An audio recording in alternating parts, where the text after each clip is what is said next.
is such a great person, and he's really been with me a long time in a lot of different ways. He's been incredible. So I just want to thank John, and I hope he makes another movie very quickly because I love his movies. In particular, I wanted to thank our host, Tony Perkins, for his years of leadership, and we know all about that. And we all express our support for Tony as he deals with the aftermath of the terrible floods in Louisiana, where 2 weeks ago I spent some time and I saw some incredible people.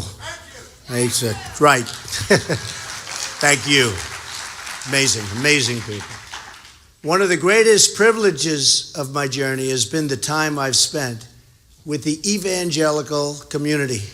And the support they gave me in those primaries was absolutely incredible, I have to tell you. All across the nation. A lot of people said, I wonder if Donald will get the evangelicals. I got the evangelicals.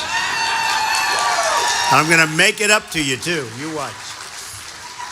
There are no more decent, devoted, or selfless people than our Christian brothers and sisters here in the United States.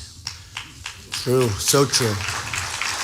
I've witnessed that incredible generosity all across this land, gotten to know so many people. I saw it during my trip to Louisiana, where Christian volunteers raced to help their fellow citizens in need. Franklin Graham is an example. He brought the most incredible people and equipment to Louisiana. And he didn't want anything for it. He's a great man. It's that spirit of giving that we will need to rebuild Louisiana and to rebuild this country, which is in serious trouble.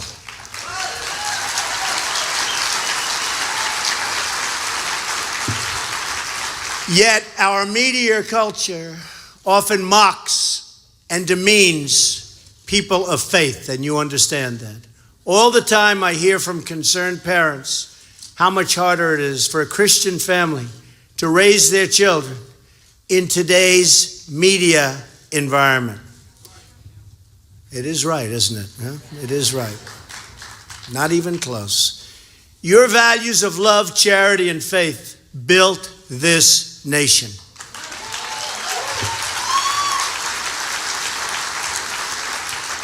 So how can it be that our media treats people of faith so poorly?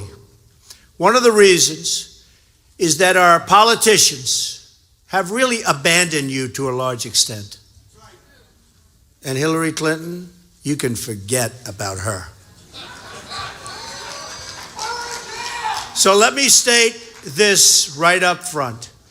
A Trump administration, our Christian heritage, will be cherished, protected, defended, like you've never seen before. Believe me.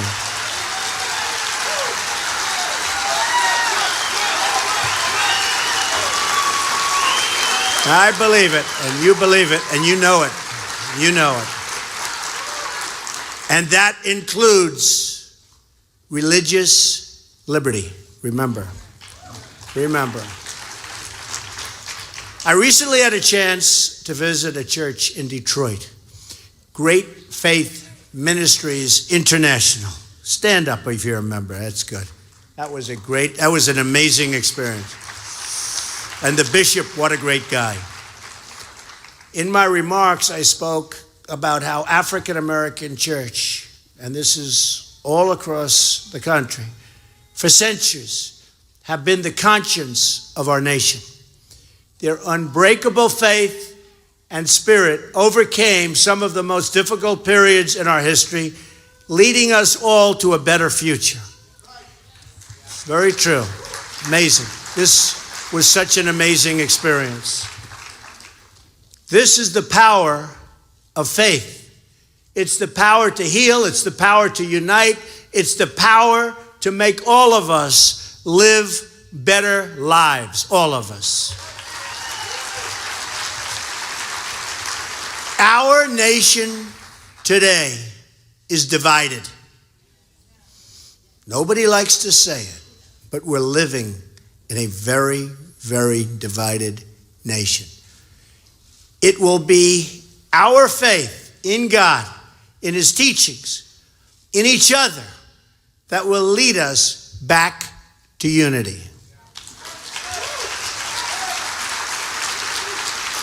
Each of us here today has a role to play in bringing our country together, united in common purpose and in common values.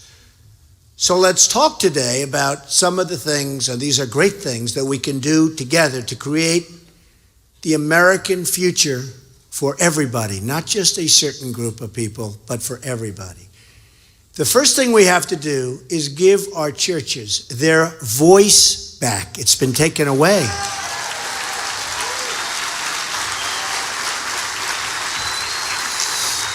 The Johnson Amendment has blocked our pastors and ministers and others from speaking their minds from their own pulpits. If they want to talk about Christianity, if they want to preach, if they want to talk about politics, they're unable to do so. If they want to do it, they take a tremendous risk that they lose their tax-exempt status. All religious leaders should be able to freely express their thoughts and feelings on religious matters. And I will repeal the Johnson Amendment if I am elected your president. I promise. So important.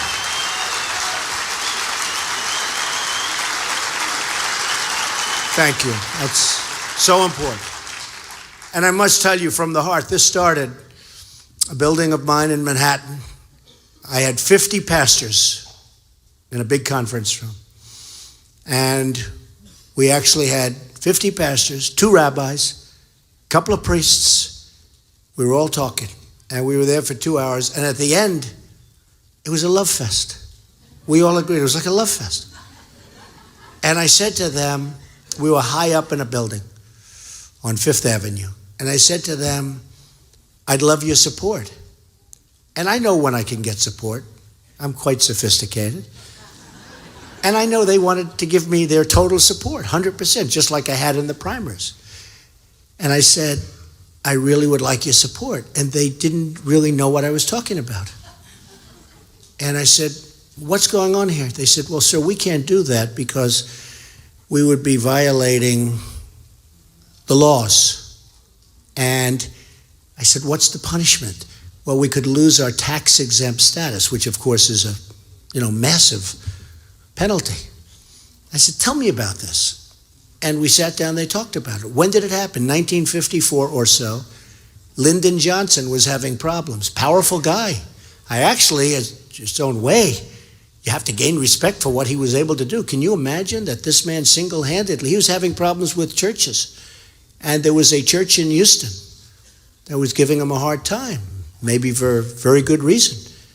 And he put in an amendment that basically stopped our great pastors and ministers and others from talking under the penalty of losing their tax-exempt status.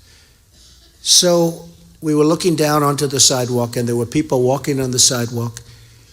And I said, so, folks, what you're telling me is those people walking way, way down there on the sidewalk have really more power than you do because they're allowed to express their feelings and thoughts openly and without penalty. And one of the pastors who I knew very well, and these are powerful people, these are strong people with magnificent voices and magnificent hearts, much more importantly. They looked at me and they said, that's actually right. They have more power than we do. We're not allowed to express. And that's when I said, we have to start thinking about this. And I thought about it. And then we had a large group of pastors again. I said, I have thought about it. If I become president, we are going to knock out the Johnson Amendment. We are going to do that. And it's not going to be hard. It's not going to be hard. When you think from the standpoint of political, You have more than, let's say men are 50%, women are 50%, you're much more than 50% added together. And I actually believe that's one of the reasons why you haven't seen Christianity and other religions within the United States going like a rocket ship, like our polls have been going in the last 4 weeks, a rocket ship, right? I really believe that. Because you're great people. The people that you rely on Sunday and all during the week, they've been stopped from talking and speaking by a law. And we're going to get rid of that law. We're going to get rid of it so fast. And I'm so proud to say, honestly, I don't want to take credit, but you had 50 people in that first meeting and many more in the second. I am so proud. I was just telling this to Tony, to say, that was my idea. I figure it's the only way I'm getting to heaven, so this is going to be very good. The only way.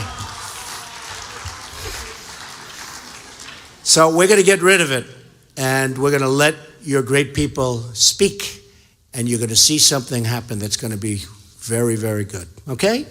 So important. I hope, which means you have to get out and vote. On November 8th, you didn't vote 4 years ago. You didn't vote. You didn't. Well, you did. Few of you did. Believe me, I know. I look at the stats. You didn't vote. But this time you really have. And this is your last chance. This is it. I mean, we'll never have this opportunity again. So I hope you can get every one of your friends and just get up your family and your friends and get out and vote. Okay? November 8th. Thank you.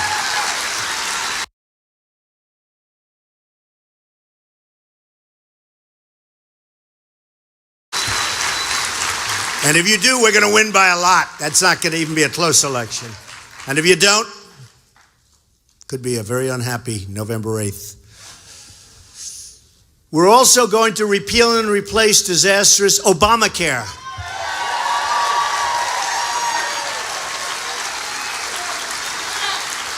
Which gives the government control over the lives of everyday citizens, and the numbers are horrendous.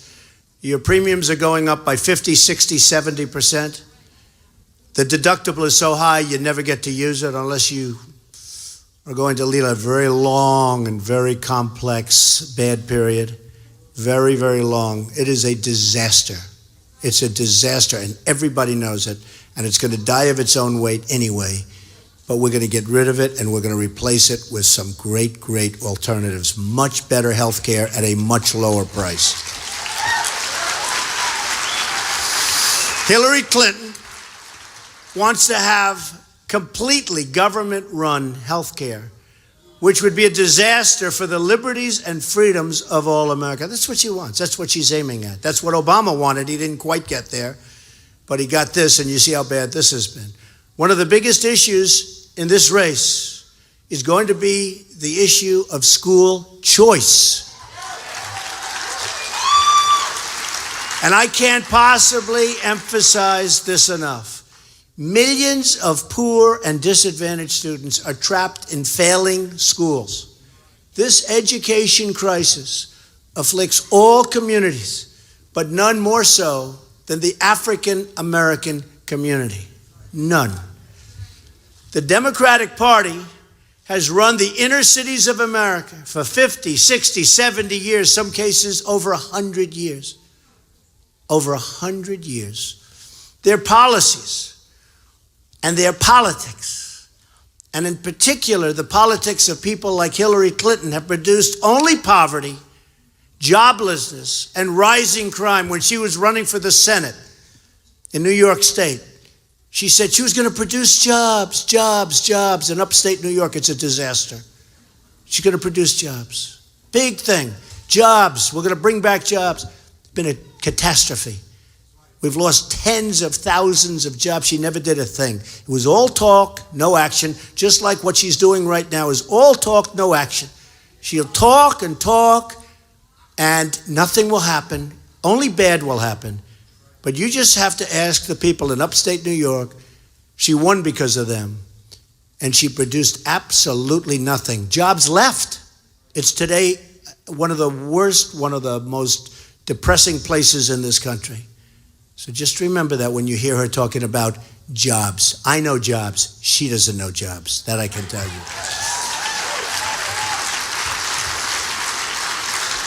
I have outlined a new civil rights agenda for our time. The right to a safe community, a great education, and a secure job. And I say to African American parents, I say to Hispanic American parents, and I say it with great respect, our inner cities are a disaster. Crime, no jobs, education is the worst, in many cases, almost worldwide bad, and in many cases, actually worldwide bad. I say, with great respect, what do you have to lose? It can't get any worse. It can't get any worse. You choose Donald Trump, I'm going to fix the problem. You're going to have safety. You're going to have good education. We're going to get jobs because we're going to bring our jobs back. Mexico's taking our jobs. So many other places, they're taking our jobs. What China's doing to us is horrible. We're going to have jobs. What do you have to lose? I'm going to fix it. I'm going to fix it. School choice is at the center of the civil rights agenda. And my goal is to provide every single inner city child in America that is trapped in a failing government school the freedom to attend the school of their choice. Competition, the schools will get better and better and better. And that means a private school, a religious school, a charter school, or a magnet school can homeschool their children. 100%. Hillary Clinton opposes school choice because she is controlled totally, like a puppet by special interests. Her policies will force millions of African American and Hispanic children to remain stuck in failed government schools, leading to higher unemployment and more poverty. The poverty levels in this country, nobody will believe. Nobody will believe. My plan will break the government monopoly and make schools compete to provide the best services for our children, including every African American and Hispanic child in this country, every single one of them.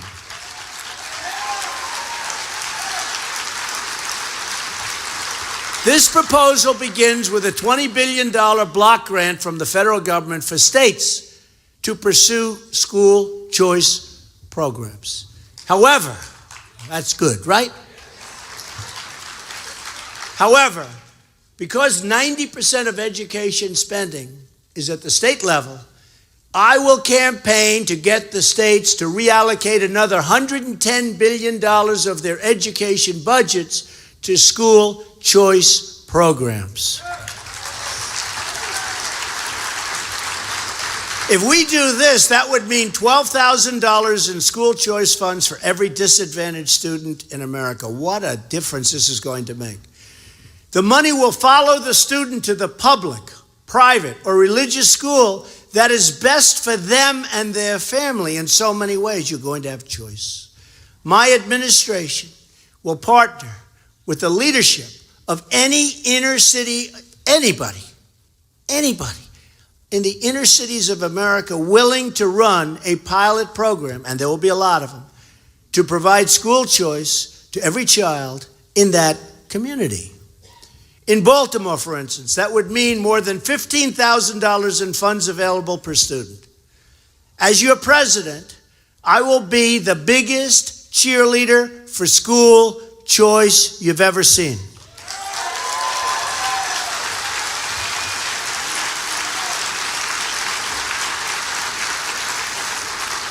This means a lot to me because I know it can turn things around. Again, the education can't get worse. Common Core, we're going to end it. We're bringing education locally. I will fight for every child in this country who deserve better futures. The African American community has heard my message. that I am going to make the inner city safe again, and I'm going to bring back jobs, and I'm going to bring back the great education. Don't be surprised. Remember this, November 8th. Don't be surprised, because we have been given a lot of support over the last 3 or 4 weeks. If on November 8th, I get more African American and Hispanic votes than anyone thought possible about a month ago. You see what's going on. People are starting to hear about this, and they're saying, wow, they're liking it. And again, can't get any worse. It's going to get a lot better, but only if I do it. They can't do it. The Democrats, what they've done is incredible. And Hillary Clinton will be absolutely more of the same, rigid. It'll never change. Remember, 100 years, 70 years, 50 years, it's not going to change. Not going to happen. Now let's talk about another issue that will define the future of this country for generations to come. The United States Supreme Court.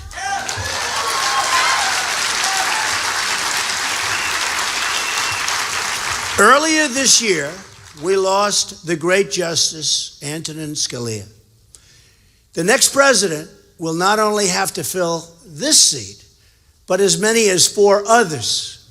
It could even be, we could end up with a total of 5 judges by one president. It would be record-setting. Probably be 3. Could be 4, could even be 5. And you pick the wrong people, you have a country that is no longer your country. It will be a disaster. One of the most important issues, frankly, other than maybe defense, because we're going to build up our military, it's so depleted. We're going to take care of our vets. We're going to protect your Second Amendment, so many things. But one of the most important, some people think it's actually the most important, is the filling of the seats, United States Supreme Court. You see what's happening right now. Essentially, it's 4 and 4. And you see how bad it is. We're going to pick great judges. I've already put a list of 11.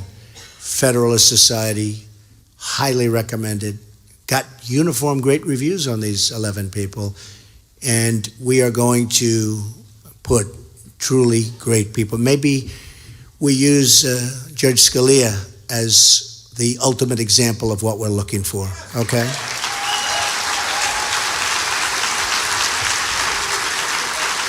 This will determine whether or not we remain a constitutional republic, frankly. That's what's going to happen. I have pledged to appoint judges who will uphold the Constitution, to protect your religious liberty, and apply the law as written.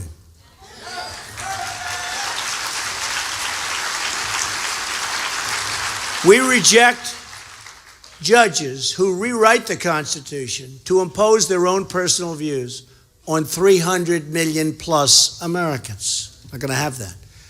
I've made public a list of judges, as I said, that will guide my selection process. Hillary Clinton has refused to provide such a list, and we brought it up. Let's see your list. You ever saw the list? You would walk out of here not feeling very well. Because she knows the extremist judges she would pick would be rejected by the overwhelming majority of the American public. They'd be rejected. Clinton's judicial picks would allow her to completely take over American healthcare, the American economy, and Americans' religious liberty. Not to mention your Second Amendment, which is on very thin ice right now, as you know, because of the fact that we're at 4 or 4. If they even pick one judge who's wrong, you can probably, as you know it, you can kiss the Second Amendment goodbye. And we don't want to see that. Another issue in this race of great importance to everyone in this room is the issue, of course, of national security. Just today, it was announced that North Korea performed its 5th nuclear test, its 4th since Hillary Clinton became Secretary of State. It's just one more massive failure from a failed Secretary of State. It's failed at everything. Her policies have also put Iran onto a path of nuclear weapons, and I have to say, made them overnight an absolute power. They were dying 3 years ago. The sanctions were choking them. They would have fallen, but Obama didn't support people that would have taken over, and I think in this case probably would have taken over the right way. Got no support. But you look at what's happened to Iran in such a short period of time. But remember the ransom payments. Remember, it was $400 million 2 weeks ago. But then they made a mistake. This is cash. Remember they said they paid cash because they couldn't open a bank account. There was no way of sending it into a checking account. All lies. Just like Obamacare was a big lie. Remember, you can use your plan, you can use your doctors. 27 times, right? 27 times. Use your doctors, use your plan. Turned out to be a lie. It's all a lie. It's all a big lie. It's a rigged system and it's a lie. And I'll tell you what, the 400 million, for those that have been reading the papers over the last 2 days, turned out to be 1.7 billion in cash. Cash! And I actually said, they said, oh, that money's going to be used for terror. I said, no, they don't need it for terror. They've got 150 billion. That's in addition to the $150 billion that were given back. I said, they don't need it. This is going into their Swiss accounts and going into their accounts. They're not going to use it for terror. They have plenty of money for terror. Think of it, 1.7 billion in cash. Massive, big vats of cash. You saw them. Cartons. Never saw anything like it. I've seen a lot of cash. Hey, I never saw anything like this. 1.7 billion. Can you imagine these guys? Planes they stop. Remember, they wouldn't give back the hostages. They waited there for hours and hours, and Obama kept saying, no, this has nothing to do. Even the hostages said they kept us waiting for a certain plane to come in, not to take them back, because they were waiting for something. It was this, just another lie. But can you imagine these people sitting there, and they see 1.7 billion in cash? Ay, they think we're stupid. They think we're stupid. They won't be thinking it for long.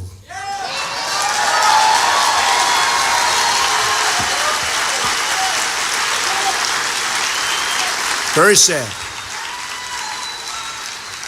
At the same time, ISIS is hunting down and exterminating what it calls the nation of the cross.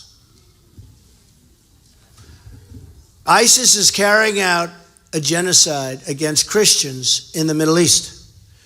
We cannot let this evil continue. Can't let it.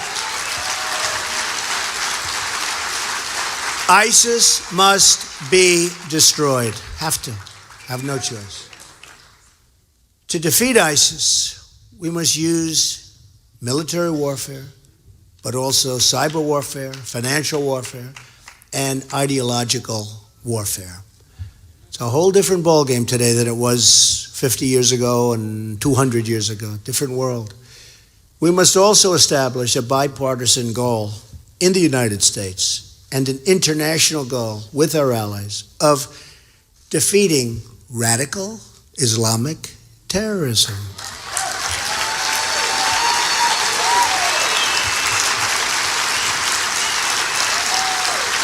Words that our president won't use and words that Hillary Clinton won't use. Just like we won the Cold War by identifying our enemy and building a consensus to guide a long-term strategy, so too must we do the same with Islamic terrorism. By the way, President Obama has allowed Syrian refugees to pour into our country at unbelievable rates. And Hillary Clinton wants to allow 550% more. But it's almost impossible to get a Christian in from Syria. They take others, but they don't take Christians. Very rare, very rare. So I said that we need to make safe zones in the region. We want to take care of people.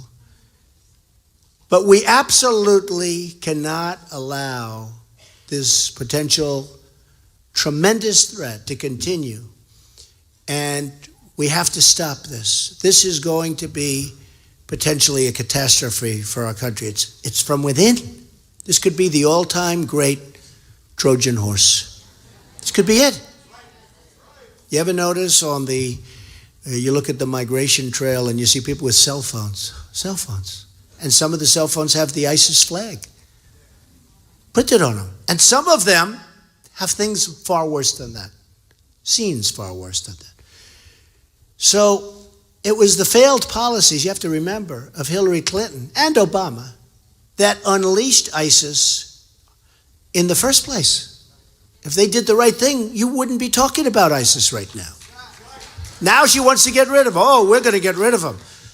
She tells them already, there will be no boots on the ground. Now, even if you don't want boots on the ground, you don't want to say it. Don't say it. Now they're saying, oh, I hope she wins. Oh, boy, would they dream of having her as president. Can you imagine? They dream about it every night, having Hillary Clinton. But even if you believe, and I can understand that, no boots on the ground, I can understand. You don't say it.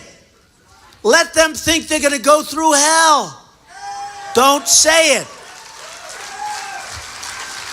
Can you imagine the great General Douglas MacArthur? Can you imagine the great General George Patton, or one of our great generals that we have today, General Flynn, who's here someplace? I love General Flynn. But can you imagine these people saying, they're basically giving out the strategy. There will be no boots on the ground. If you don't want that, I fully understand. Don't say it. Don't say it. Can you imagine MacArthur saying, we're going to fight the enemy, and we're going to move our troops in about a month. We're going to hit from behind. We're going to hit them from the front. And everything they say turns out to be true. I hate to say this because we have a lot of evangelicals in this room. But maybe we shouldn't be so honest when it comes to military strategy. Does that make sense? Hope I didn't lose your vote for saying that.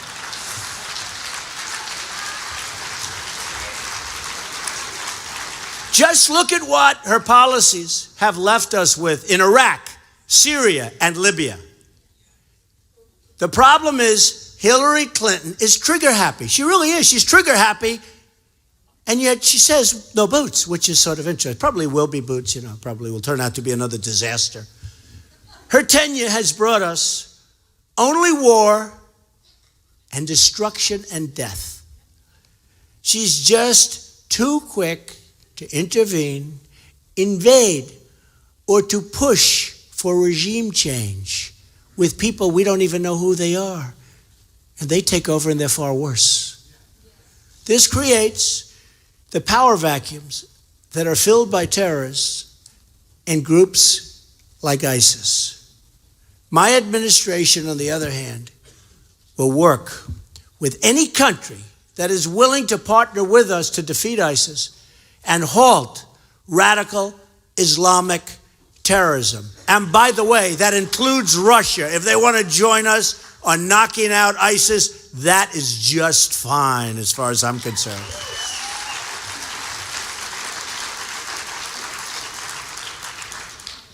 It's a very imperfect world, and you can't always choose your friends. Life. But you can never fail to recognize your enemies. We have some real enemies. Unfortunately for our country, our enemies probably hacked into Hillary Clinton's emails. These are the same emails she destroyed after receiving a federal subpoena. What's that? Using software in order to bleach the emails so you can never, ever see them. She even mysteriously lost 13 different phones before the FBI got them. And many were destroyed with a hammer. Did anybody ever hit a hammer? Well, maybe 2 or 3 people. But they were just released from prison, those 2 people. Oh, can you believe this? Destroyed them with a hammer. The old-fashioned way, I guess. The other night, in the Commander-in-Chief Forum, did anybody see that? How did I do? Good. Well, we have a big debate coming up. Who knows what's going to happen there? But I will say, every poll has me winning big league, the Commander-in-Chief.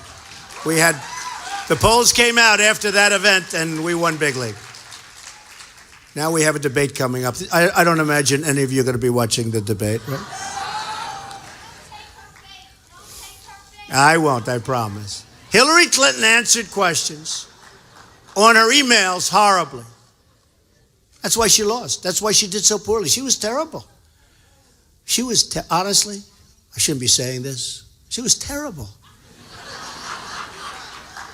She keeps talking about the emails. Every time she talks about them, she talks about them differently. It seems each week, it's true, she has like a different answer. But there can be no answer when she deletes 33,000 emails, bleaches them so they can never be recovered, an unheard of practice, hammers them into total silence. You know what's happening. You know what's happening. I always say getting away with that will be the single greatest accomplishment of her career. It's true. It's true.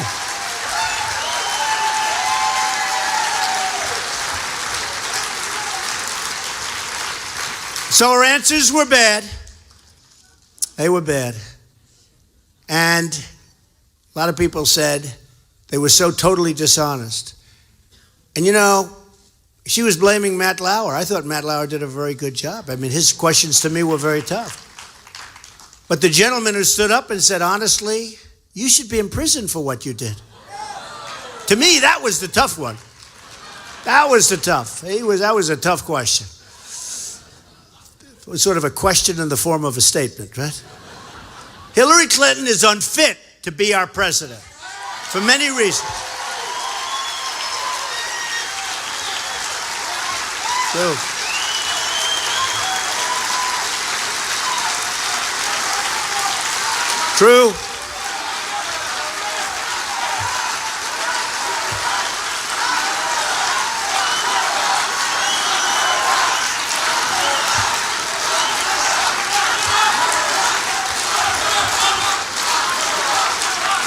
She's unfit for many reasons, the biggest of which is her judgment. It's just so bad. It's time to restore honesty and integrity to our government. Have to do it. And one more issue, final issue I want to discuss today is the economy and helping those in need. There is no more charitable group in this country than Christians, and all of us, true, and all of us here today are determined to lift suffering Americans out of poverty. We're going to do it with a lot of other people going to help. As your president, I will pursue a complete reform of our economy to bring back millions of new jobs into our country. Millions of new jobs. We've lost our jobs like we're a bunch of babies. They've gone to other countries. They've gone to Mexico. They've gone to many other countries. China's taking massive advantage of us. It's all so easy, believe me. It's all so easy. That includes, we will be doing massive tax cuts for working families and for businesses. It includes, very importantly, the elimination of all needless job-killing regulations.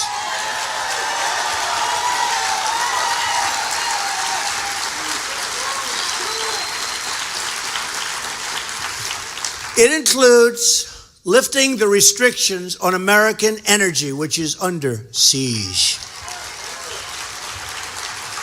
I will also renegotiate NAFTA, and if they don't want to renegotiate it so it becomes a two-way highway, not just a one-way highway out of the United States for our companies and our jobs, we will terminate NAFTA, believe me.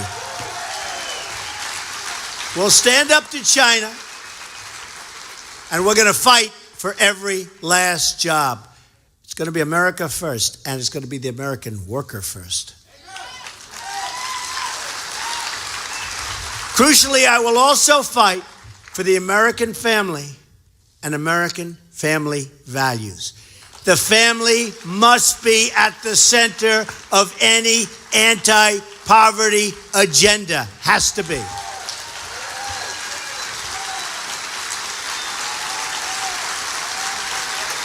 Thank you. Our country just lost one of the great champions for the American family, Phyllis Schlafly. Great woman, really great woman. We send our thoughts and prayers to her loved ones. I will be going to her funeral tomorrow in St. Louis.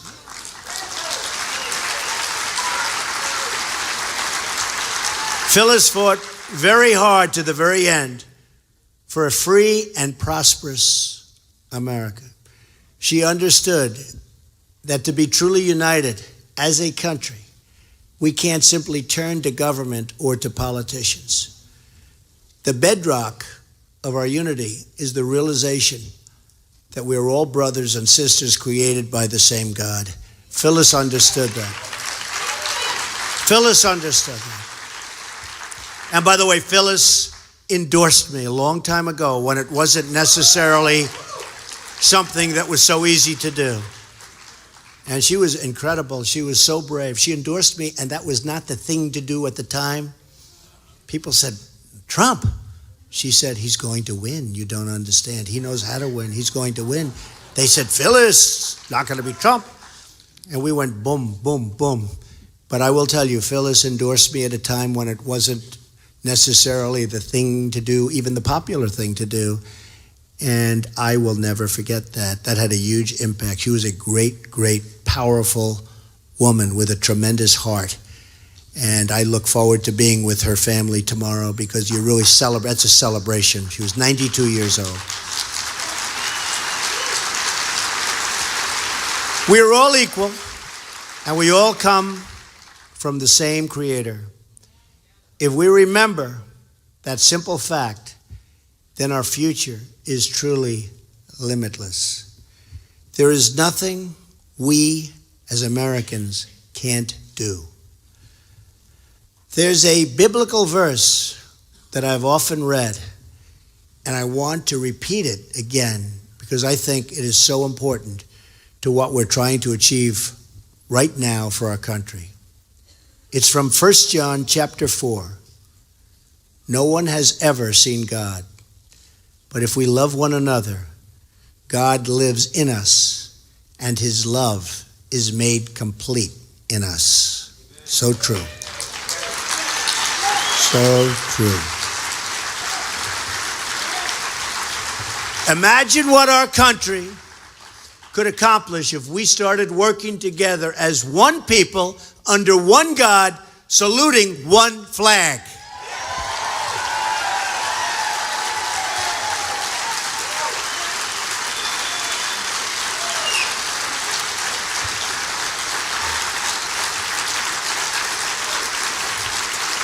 It's time to stop quibbling over the smallest words and time to start dreaming about the great adventures that lie ahead for our country.